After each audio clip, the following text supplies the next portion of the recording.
Welcome all. This is chapter number 3 of civics CG board, जिसका नाम है fundamental rights and duties. तो हमें ये चैप्टर स्टार्ट करने से पहले फंडामेंटल राइट्स का मतलब पता होना चाहिए।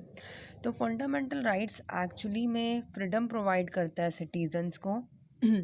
फंडामेंटल राइट्स सारे सिटीजन्स के लिए इम्पॉर्टेंट है। क्यों इम्पॉर्टेंट है? क्योंकि ये ऑल राउंड नेशन डेवलपमेंट के लिए यूज़फुल है।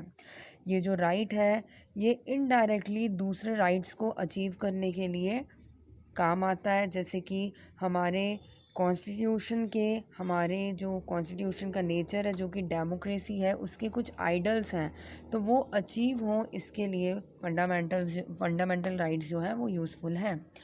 तो ये जो चैप्टर ये स्टार्ट होता है एक एग्ज़ाम्पल के थ्रू कि दो स्टूडेंट्स क्लास में आर्ग्यू कर रहे थे। एक का नाम था लता, दूसरे का तुषार। दोनों ये बोल रहे थे कि मैं इस सीट पे बैठूंगा। लता ये बोलती है कि मैं डेली इस सीट पे बैठती हूँ, तो ये सीट मेरी है। लेकिन तुषार बोलता है कि ऐसा ज़रूरी नहीं है कि हर रोज़ तुम ही बैठो, मैं भी बैठ सकता हूँ यहाँ पे। तो उसी टाइम पे टीचर आई और टीचर ने उन दोनों की बातें सुनी। तो टीचर ने ये बोला कि हर एक स्टूडेंट का इक्वल राइट है इस स्कूल में, तो जो भी पहले आएगा वो उस सीट पे बैठ सकता है। तो कोई भी सीट किसी के लिए पर्सनली रिज़र्व नहीं है, कोई भी कहीं भी बैठ सकता है। जो पहले आएगा, जो कि तुषार पहले आया, तो तुषार उस सीट पे बैठ सकता है। तो यू कैन सी कि यहाँ पे एक चीज़ टीचर ने बताई, वो बताया इक्वल राइट्स। तो हम इसी के बारे में इस चैप्टर में पढ़ेंगे।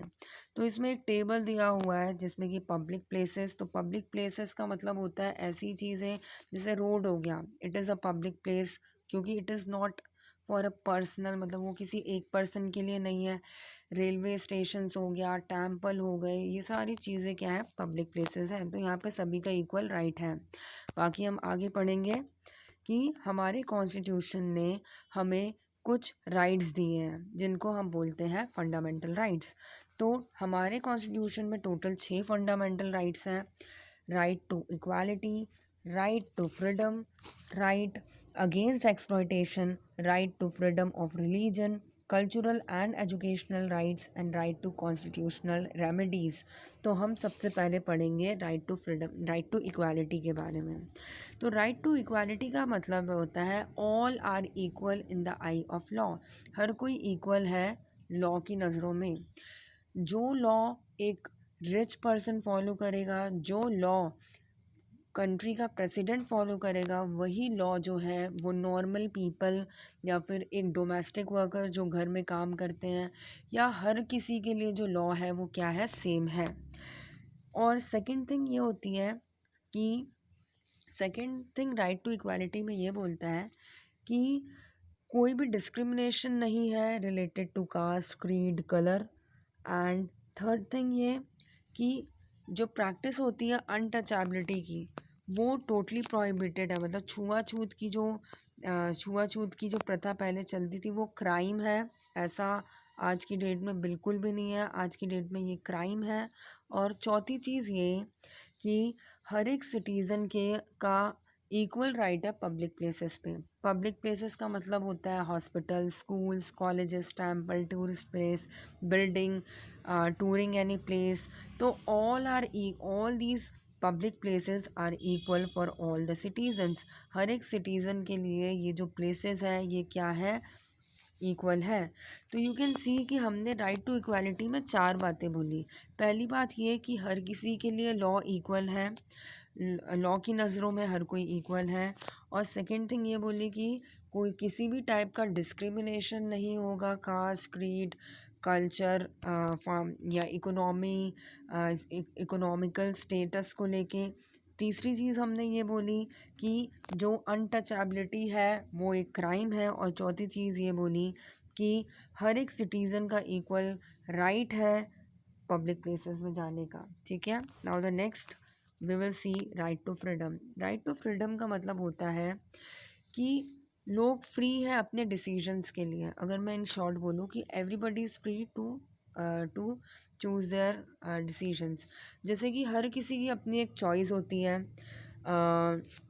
हर किसी का इंटरेस्ट अलग अलग चीज़ों में होता है, तो कॉन्स्टिट्यूशन ये बोलता है कि हर एक पर्सन जो है वो अपने इंटरेस्ट के अकॉर्डिंग प्रोफेशन सेलेक्ट कर सकता है। दूसरी चीज़ ये कि ऐसा कोई कंपलसरी नहीं है कि उस पर स्पेशली फोर्स किया जाए कि आप यही करो। और they are also free to speak. वो उनको अगर कुछ गलत लगे तो वो उनको पूरा हक है बोलने का। तीसरी चीज़ ये कि जो जैसे कि वो चीज़ों को अपने अकॉर्डिंग यूज़ कर सकते हैं। जैसे फॉर एग्ज़ाम्पल अगर मेरे पास कोई गाड़ी है, अगर मेरे पास कोई फोर व्हीलर है, तो वो मेरी मर्ज़ी कि मैं घर पे खड़ी करूँ, या मेरी मर्ज़ी कि मैं बाहर चलाऊँ, या मेरी मर्ज़ी मैं किराए पे दूँ। तो ये मेरे अंदर, मेरे लिए ये फ्रीडम है कि मैं अपनी चीज़ों को कैसे यूज़ करूँगी, वो मेरे हाथों में है। और अगर इसका एग्ज़ाम्पल लें तो जो कॉन्स्टिट्यूशन है वो हमें एक प्रकार का राइट देता है कि हम अपनी डिग्निटी के अंडर में रहें, राइट, हम अपनी डिग्निटी को मेंटेन रखें। तो ऐसे कुछ ये जो है ये राइट टू फ्रीडम के अंदर में आता है। और एक और चीज़ राइट टू फ्रीडम ये भी बोलता है कि जैसे कि यहाँ के जो सिटीजन्स हैं वो किसी दूसरे स्टेट में जाके रह सकते हैं, मतलब they are free to choose their state. जैसे कि छत्तीसगढ़ में दूसरे स्टेट के लोग भी आके एम्प्लॉयमेंट कर सकते हैं, और छत्तीसगढ़ के लोग बाहर जाके भी जॉब ढूंढ सकते हैं। तो यू कैन सी कि all the people are free to take their decisions, to choose their profession, to speak, to do whatever they want. So in short, right to freedom is that. Now the third is right against exploitation. Exploitation का मतलब होता है, मतलब exploitation मतलब होता है फ़ायदा उठाना, किसी की मजबूरी का फ़ायदा उठाना, या कोई दिक्कत में है तो उसका फ़ायदा उठाना। तो राइट अगेंस्ट एक्सप्लॉयटेशन में कुछ पॉइंट्स आते हैं, जैसे कि ह्यूमन ट्रैफिकिंग। ह्यूमन ट्रैफिकिंग का मतलब ये होता है कि ह्यूमन बींग्स का व्यापार करना, या ज़बरदस्ती उनके साथ अत्याचार करना, फोर्स लेबर जिसको हम बोलते हैं। या फिर राइट अगेंस्ट एक्सप्लॉयटेशन में एक चीज़ ये भी आ सकता है कि इक्वल वेजेस ना देना। जैसे कि मान लो कोई गरीब इंसान कम वेजेस में काम करने के लिए तैयार है, तो ये चीज़ भी गलत है। हर किसी को इक्वल वेजेस मिलना चाहिए, उनका जो रोज़गार है वो उनको इक्वली मिलना चाहिए। तीसरी चीज़ ये कि 14 ईयर्स के कम एज के बच्चों को काम नहीं कराना है। ये बिल्कुल लॉ के अगेंस्ट है। 14 ईयर्स के बच्चों के लिए जो एजुकेशन है वो कंपलसरी है, उनसे काम नहीं करवा सकते। तो ये कुछ 3-4 पॉइंट है जो राइट अगेंस्ट एक्सप्लॉयटेशन के अंदर आते हैं। Now the fourth is right to freedom of religion. Right to freedom of religion में ये आता है कि all the peoples are free to choose their religion, to practice their religion, custom and tradition. जो हर कोई रिलीजन फ्री है अपने ट्रेडिशन और रिलीजन या कस्टम को प्रैक्टिस करने के लिए। और गवर्नमेंट की नज़रों में सारे रिलीजन इक्वल है। ऐसा नहीं है कि हिंदू बहुत ज़्यादा इम्पोर्टेंट है या कोई ऐसा रिलीजन जिसको इम्पोर्टेंस कम मिलती है। सारे रिलीजन कॉन्स्टिट्यूशन की नज़रों में इक्वल है। और रिलीजियस एक्टिविटी जो है वो कंपलसरी नहीं होनी चाहिए स्कूल, कॉलेजेस या कोई इंस्टीट्यूट्स में, टेक्निकल इंस्टीट्यूट्स में। और जो रिलीजियस फ्रीडम होते हैं, जैसे कि एक और चीज़ की जो रिलीजन के बेसिस पे इन ह्यूमन बिहेव नहीं कर सकते, मतलब कोई इन ह्यूमन एक्टिविटी नहीं कर सकते। जैसे कि पहले के टाइम पे हम ये नहीं बोल सकते कि जैसे कि इसमें एक एग्जांपल दिया है कि in some of the communities the custom is to kill the girl child at the time of her birth.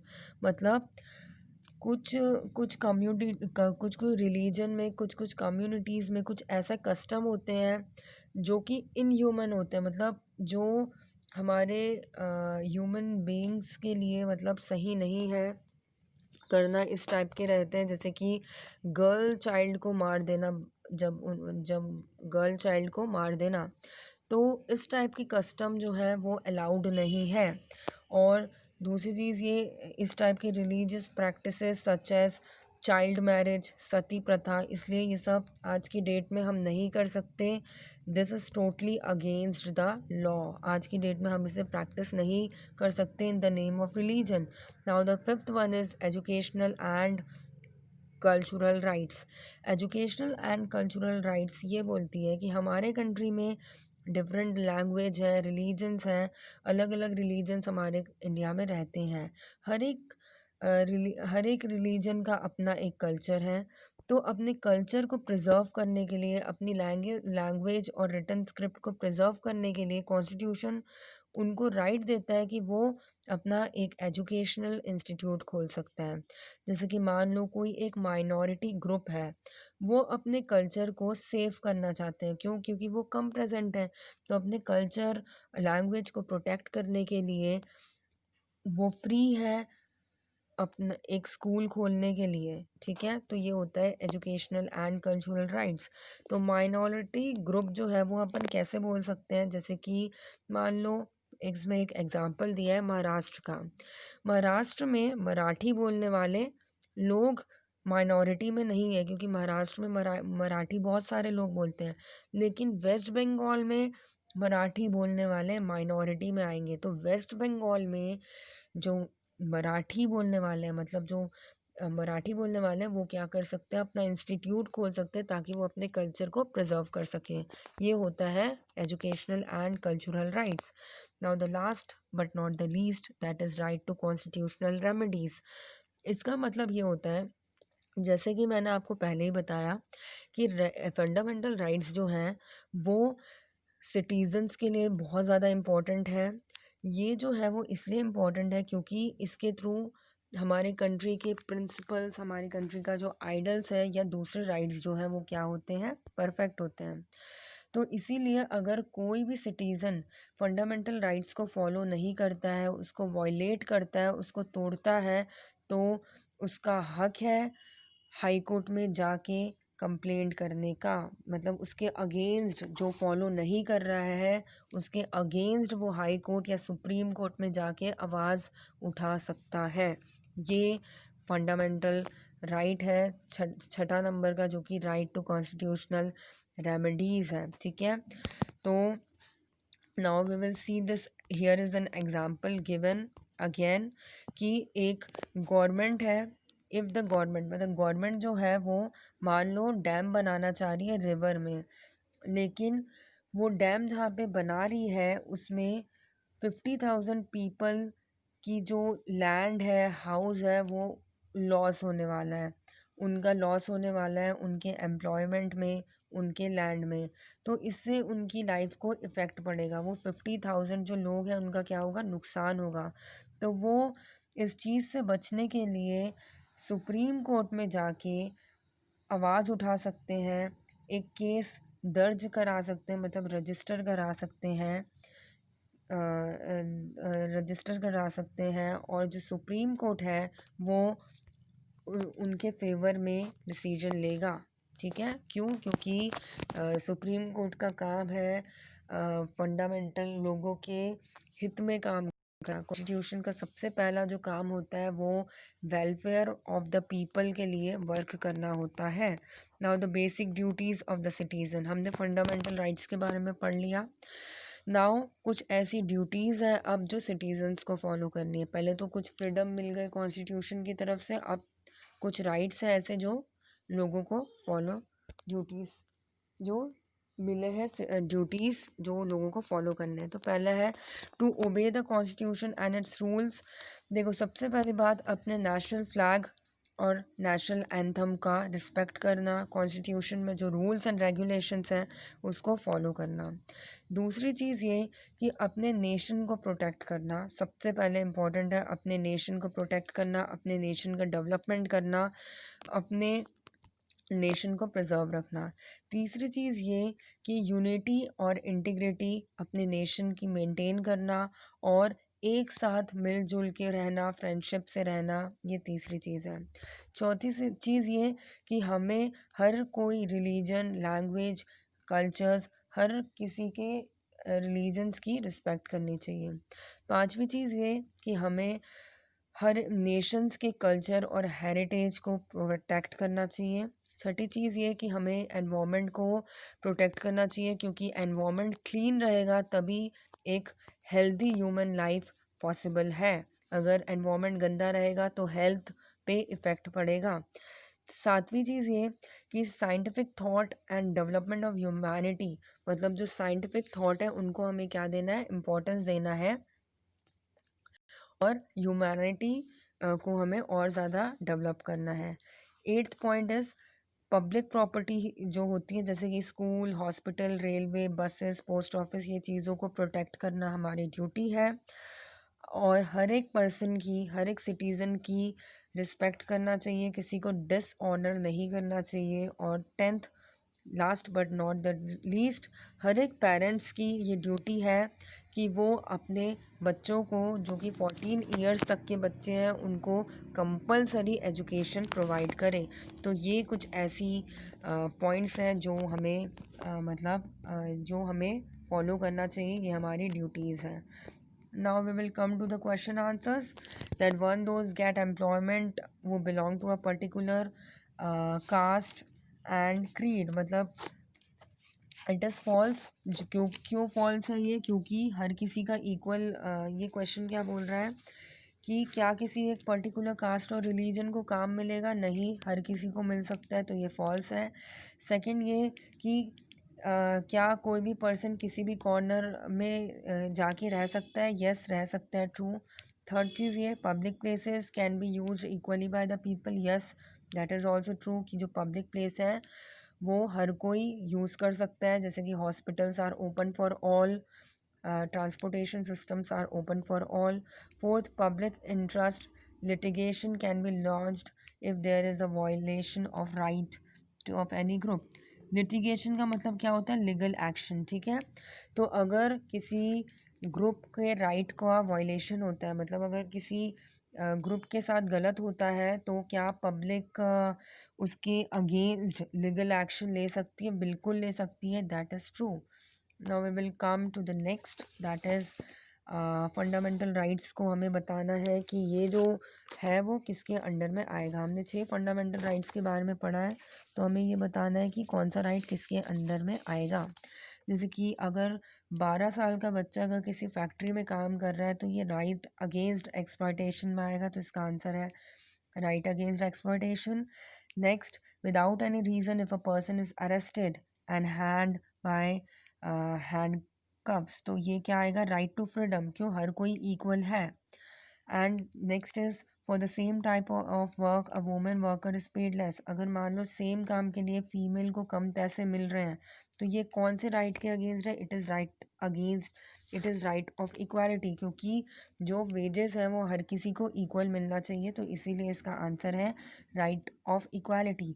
Now fourth, to stop from taking out procession in a peaceful manner, तो ये है right to freedom. Okay, now we will come to the next, that is question answers of this chapter. So we will see what do you understand by fundamental rights. तो fundamental rights की हम definition ये बोल सकते हैं कि all round development के लिए for all round development of nation, that is called fundamental rights। और हमारे कॉन्स्टिट्यूशन ने हमें 6 फंडामेंटल राइट्स दिए हुए हैं, उसके नाम बुक में दिए हुए हैं, that is right to equality, right to freedom, right against exploitation, right to freedom of religion, cultural and educational rights, and right to constitutional remedies. Now the next is name the fundamental rights given to us and describe any one of us। तो हमें पहले 6 fundamental rights के नाम लिखने हैं और उसके बाद किसी भी एक को समझा देना। तो आप राइट टू फ्रीडम को समझा सकते हो। राइट टू फ्रीडम एक्चुअली क्या होता है कि all are free to choose their profession, to speak, to take their decisions, they all are free in all these parts। Now the next question is, what do you understand by educational and cultural rights। तो इसका answer आप ये लिख सकते हो कि हमारे country में अलग अलग रिलीजन्स हैं, अलग अलग कल्चर हैं, और सारे कल्चर जो है वो इक्वली इम्पॉर्टेंट है गवर्नमेंट के लिए।